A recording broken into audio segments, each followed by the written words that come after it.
ममता बनर्जी ने मुख्य चुनाव आयुक्त ज्ञानेश कुमार को विलन बताया और इस पर पश्चिम बंगाल के chief election officer Manoj Agrawal ने नाराजगी जताई। उन्होंने कहा कि चुनाव आयुक्त को विलन बताना सरासर गलत है। मनोज अग्रवाल ने कहा कि मैंने खुद अधिकारियों से बात की है, कहीं पर भी हिंसा की कोई खबर सामने नहीं आई। ममता बनर्जी को अपने आरोपों को लेकर के एफआईआर करवानी चाहिए। ममता बनर्जी के इस्तीफा न देने वाले बयान पर शुभेंदु अधिकारी का रिएक्शन सामने आया है। शुभेंदु अधिकारी ने कहा कि सब कुछ संविधान में लिखा हुआ है, इस पर ज्यादा बोलने की जरूरत नहीं है।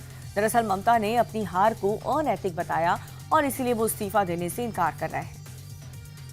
कोलकाता के बीजेपी दफ्तर में शुभेंदु अधिकारी का भव्य स्वागत हुआ। शुभेंदु अधिकारी ने 2 बार सिटिंग सीएम को हराया है। पहली बार 2021 में ममता बनर्जी को नंदीग्राम से हराया और इस बार भवानीपुर से भी ममता का जो किला है वो ध्वस्त कर दिया गया। भवानीपुर के अलावा शुभेंदु अधिकारी ने नंदीग्राम सीट पर फिर से बड़ी जीत हासिल की।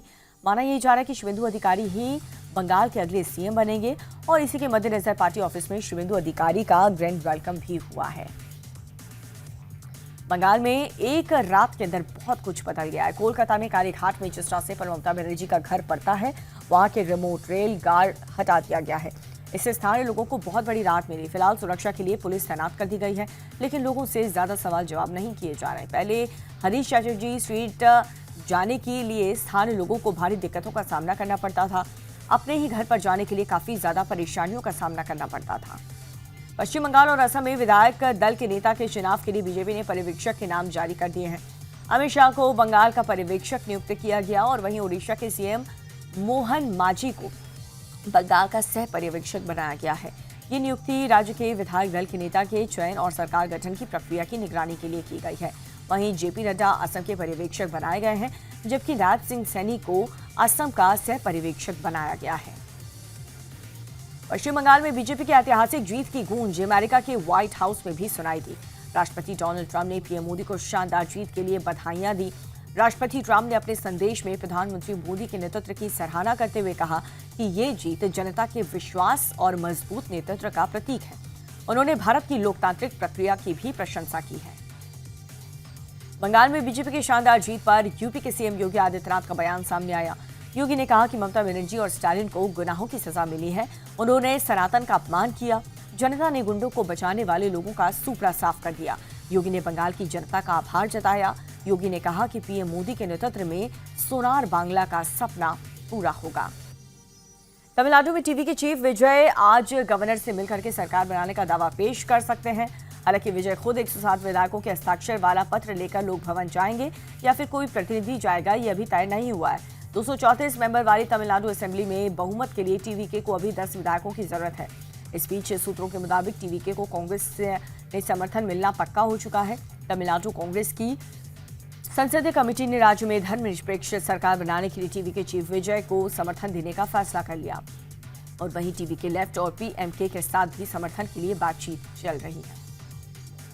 असम में जीत के बाद सीएम हेमंता फुल फॉर्म में है। हेमंता ने कांग्रेस नेता पवन खेड़ा को 2 टूक शब्दों में कह दिया कि केस फिलहाल बंद नहीं होगा, हम पूरे मामले की जड़ तक जाएंगे। पवन खेड़ा ने आरोप लगाया कि सीएम हेमंता की पत्नी की नागरिकता फर्जी है, जिसे विदेश मंत्रालय ने खारिज कर दिया।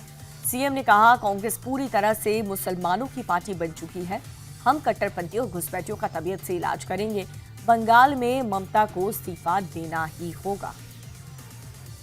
असम में कांग्रेस के खराब प्रदर्शन पर प्रदेश अध्यक्ष गौरव गोगोई का बयान भी सामने आया है। उन्होंने 9 मई को जीत हुए उम्मीदवार की मीटिंग होगी, हम आगे की रणनीति और हार पर मंथन करेंगे। गौरव गोगोई ने कहा कि हमारी उम्मीद के मुताबिक रिजल्ट नहीं आया और इस परिणाम से असम की जनता भी नाराज है। बिहार में सम्राट चौधरी सरकार का कल कैबिनेट विस्तार होने वाला है। पटना के गांधी मैदान में एनडीए के 27 मंत्रियों का शपथ समारोह होगा, जिसमें पीएम मोदी और केंद्रीय गृह मंत्री अमित शाह सहित बीजेपी के टॉप लीडर्स मौजूद रहेंगे। जानकारी के मुताबिक बीजेपी और जेडीयू के बीच मंत्री पद का बंटवारा बराबर का होगा। बीजेपी के 12, जेडीयू के 11, एलजेपी रामविलास के 2, हम और आरएलएम के 1-1 मंत्री शपथ लेंगे, जबकि 6 मंत्रियों की सीट अभी खाली रखी जाएगी। बिहार में विधायकों की संख्या के हिसाब से सीएम सहित 36 मंत्री बनाए जा सकते हैं। मोदी कैबिनेट ने किसान और महिलाओं को बहुत बड़ा तोहफा दिया है। मोदी सरकार ने गन्ने के लिए एफआरपी 365 रुपए प्रति क्विंटल कर दी गई है। कुल 10 बड़े फैसलों पर मुहर लगा दी। 2 नए सेमीकंडक्टर यूनिट के लिए रकम जारी कर दी गई है। कॉटन प्रोडक्टिविटी को बढ़ावा देने के लिए 5000 करोड़ से ज्यादा का फंड जारी हुआ था। सरकार ने सुप्रीम कोर्ट के जजों की संख्या 33 से बढ़ा करके 37 कर दी है। बंगाल समेत जिन 5 राज्य के अभी विधानसभा के चुनाव हुए हैं, वहां की सीटें बढ़ा दी जाएंगी। चुनाव आयोग ने इसके लिए काम अभी भी शुरू कर दिया है। चुनाव आयोग ने बंगाल, असम, तमिलनाडु, केरल और पुडुचेरी के राज्यपाल को अधिसूचना भेज दी है। इन सभी राज्यों में विधानसभा बढ़ाने के लिए नोटिफिकेशन भेज दिया गया है। पंजाब के जालंधर के स्कूटर में ब्लास्ट से अफरा तफरी मच गई। बीएसएफ हेडक्वार्टर के बाहर खड़े स्कूटर में अचानक से तेज धमाका हो गया। पुलिस की टीम मौके पर पहुंची, धमाके की जांच में जुट गई। पुलिस ने इलाके को सील कर दिया। फॉरेंसिक टीम भी धमाके वाली जगह से कई सैंपल लिए। धमाके के बाद बीएसएफ की टीम भी एक्शन में नजर आई। बीएसएफ अधिकारियों ने ब्लास्ट को लेकर के एक शख्स को पकड़ लिया।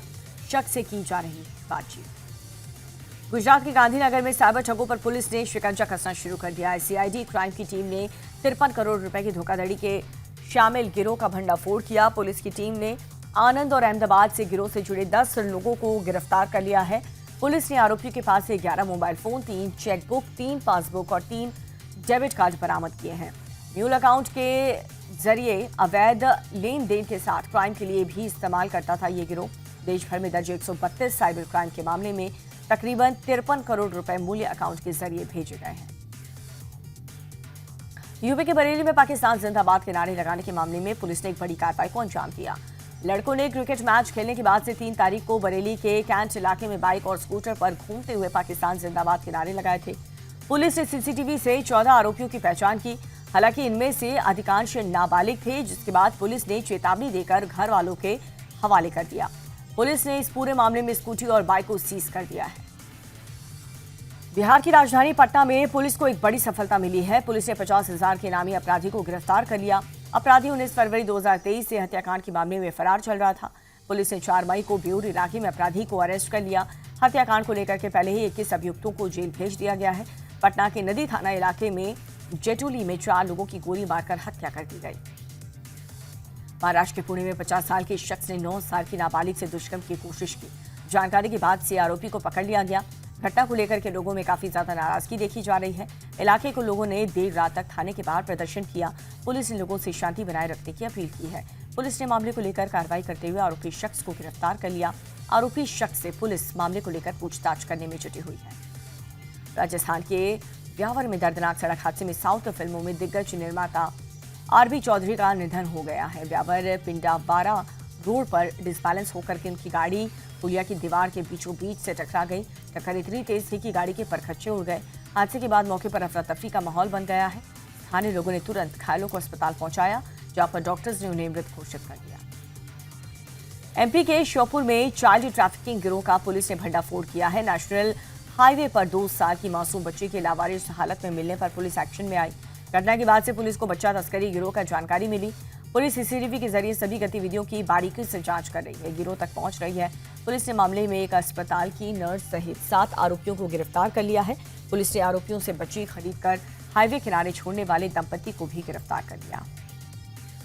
हरियाणा के पानीपत में सिविल लाइन की सफाई के दौरान दर्दनाक हादसा हो गया। सिविल में घुसे 2 सफाई कर्मी की दम घुटने से मौत हो गई। सिविल में घुसे दोनों शख्स के काफी देर तक बाहर नहीं आने पर हड़कंप मच गया। मौके पर पहुंची पुलिस और रेस्क्यू टीम ने दोनों को बाहर निकाला, लेकिन तब तक दोनों की मौत हो चुकी थी। पुलिस की टीम ने दोनों ही शवों को पोस्टमार्टम के लिए भेज दिया। महाराष्ट्र के नासिक में एक मॉल के बेसमेंट में अचानक से आग लग गई। मौके पर पहुंची फायर फाइटर्स की टीम ने कड़ी मशक्कत के बाद आग पर काबू पा लिया। मॉल के बेसमेंट में आग लगी होने की वजह से फायर कर्मियों को आग बुझाने में काफी परेशानी हुई।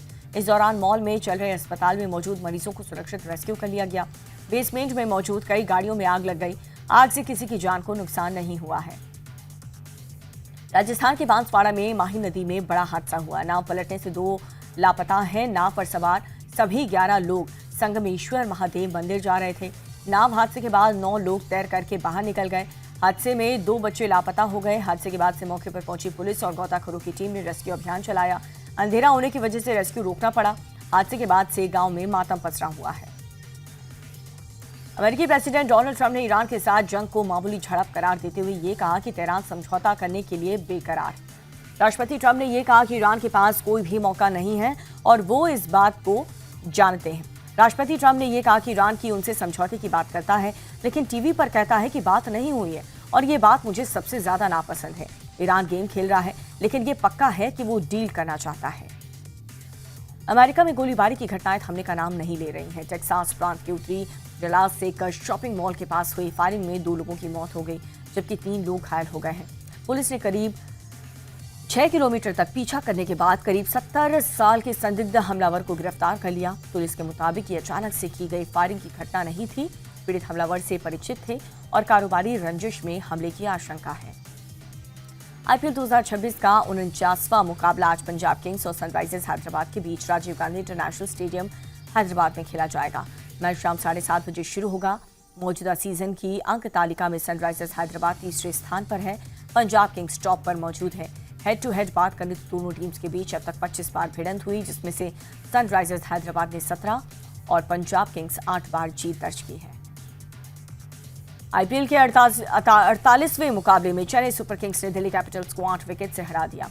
दिल्ली ने पहले बल्लेबाजी करते हुए 155 रन बनाए, जिसे चेस करने उतरी सीएसके ने 18वें ओवर में ही 2 विकेट खोकर की जीत दर्ज कर ली। सीएसके की जीत के हीरो संजू सैमसन रहे, जिन्होंने 52 गेंदों पर 7 चौके और 6 छक्कों की मदद से नाबाद 87 रन बनाए। संजू ने इस सीजन में दूसरी 50 लगाई है। संजू सैमसन को प्लेयर ऑफ द मैच चुना गया और वहीं कार्तिक शर्मा ने 41 रन की नाबाद पारी खेली।